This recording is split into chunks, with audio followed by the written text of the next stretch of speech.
Good morning మిత్రులారా, మరొక కొత్త అంశంతో మీ ముందుకు. ఏంటి అనంటే, కాళోజీ సాహిత్య పురస్కారం 2025 సంవత్సరానికి గాను నెల్లుట్ల రమాదేవి గారికి అందించారు.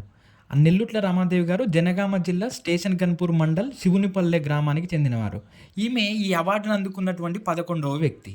అయితే అంతకంటే ముందు ఈ కాళోజీ సాహిత్యం పురస్కారాన్ని ఎప్పుడు ప్రవేశపెట్టారు, అసలు ఈ కాళోజీ నారాయణరావు గారు ఎవరు, ఏంటి అనే దాన్ని మనం ఒకసారి చూస్తే, మనకిది తెలంగాణ చరిత్ర, సంస్కృతి, సంప్రదాయాలలో భాగంగా ఈ సిలబస్ కంప్లీట్ అవుతుంది మిత్రులారా.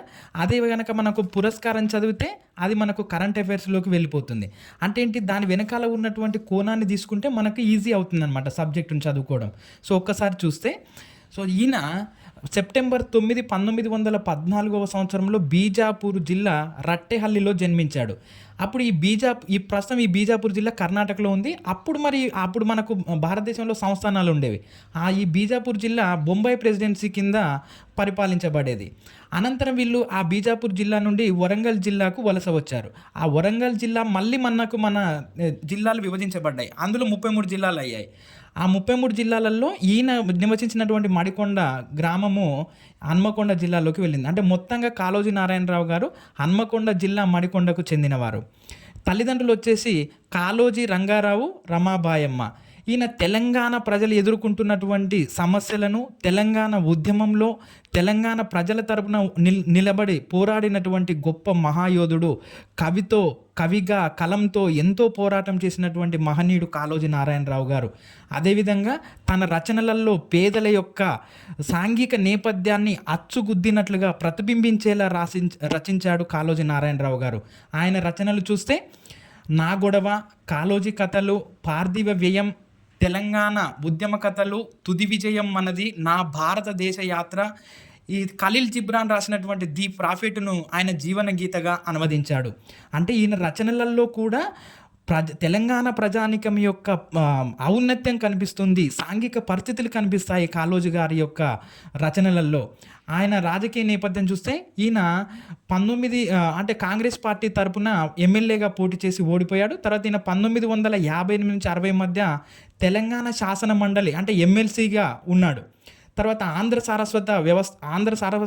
సారస్వత పరిషత్ వ్యవస్థాపకులలో ఒకరు. అదేవిధంగా తెలంగాణ రచయితల సంఘానికి అధ్యక్షుడిగా పనిచేశాడు. ఆంధ్రప్రదేశ్ సాహిత్య అకాడమీ సభ్యుడిగా కూడా పనిచేశాడు. ఈయన గౌరవార్థం అంటే ఇంత గొప్ప కవి అయినటువంటి కాళోజీ నారాయణరావు గారి యొక్క గౌరవార్థం మన ప్రభుత్వం ఏం చేసింది అని అంటే, భారత ప్రభుత్వము భారతదేశంలో 2వ అత్యున్నత పౌర పురస్కారమైనటువంటి పద్మవిభూషణ్ను 1992వ సంవత్సరంలో ఆయనకు ఇచ్చింది. అదేవిధంగా కాకతీయ విశ్వవిద్యాలయం గౌరవ డాక్టరేట్ను సమర్పించింది.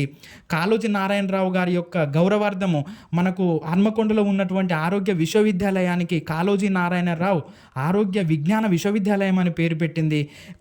అతని పేరు మీద కాళోజీ సాహిత్య పురస్కారం అని గౌరవం ఇచ్చింది. తర్వాత ఆయన జయంతి అయినటువంటి సెప్టెంబర్ 9ని మనం తెలంగాణ భాషా దినోత్సవంగా కూడా జరుపుతున్నాం.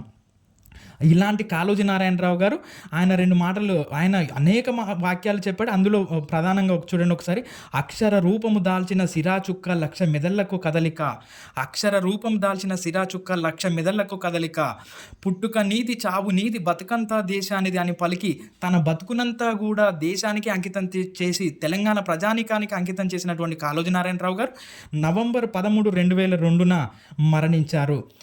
ఈ కాళోజీ నారాయణరావు గారి గురించి ఇది సమాచారం. అంటే మనకి ఇక్కడ ఇది తెలంగాణ చరిత్ర, సంస్కృతి, సంప్రదాయాల కింద మనకి టాపిక్ కంప్లీట్ అయిపోయినట్టే. సో మనం ఇప్పుడు పురస్కారానికి వద్దాం. పురస్కారం తీసుకుంటే ఈ పురస్కారాన్ని 2014లో ప్రారంభించింది మన తెలంగాణ ప్రభుత్వం.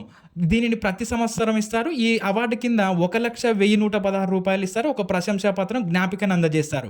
సో మనకు 2025కు గాను నెల్లుట్ల రమాదేవి గారు అందుకున్నారు. ఈ అవార్డును అందుకున్నటువంటి వ్యక్తులను వరుసగా మనం చూస్తే 2015 నుంచి ఇవ్వడం ప్రారంభించింది 2014, ఇవ్వడం 15 నుంచి ప్రారంభించారు. ఒకసారి చూస్తే అమ్మంగి వేణుగోపాల్, గోరెటి వెంకన్న, రావులపాటి సీతారాం, అంపశయ్య నవీన్, కొల్లు వెంకటేశ్వర రెడ్డి, రమా చంద్రమౌళి, పెన్న శివరామకృష్ణ, రామోజు హరగోపాల్, జయరాజు, నలిమేల భాస్కర్, నెల్లుట్ల రమాదేవి 2025. అంటే ఈ అవార్డుకు సంబంధించినటువంటి పూర్వ సమాచారము, తన యొక్క కాళోజీ నారాయణరావు యొక్క పూర్వ సమాచారం మొత్తం కూడా తీసుకుంటే మనకు తెలంగాణ చరిత్ర, సంస్కృతి, సంప్రదాయాలలో ఒక టాపిక్ అయిపోయినట్టే, ఇక్కడ అయిపోయినట్టే. మిత్రులారా, ఇలాంటి కంటెంట్ మీకు ఎంతో అందిస్తూనే ఉంటాను. మన ఛానల్ను సబ్స్క్రైబ్ చేయండి, లైక్ చేయండి, షేర్ చేయండి మిత్రులారా, మర్చిపోకుండా.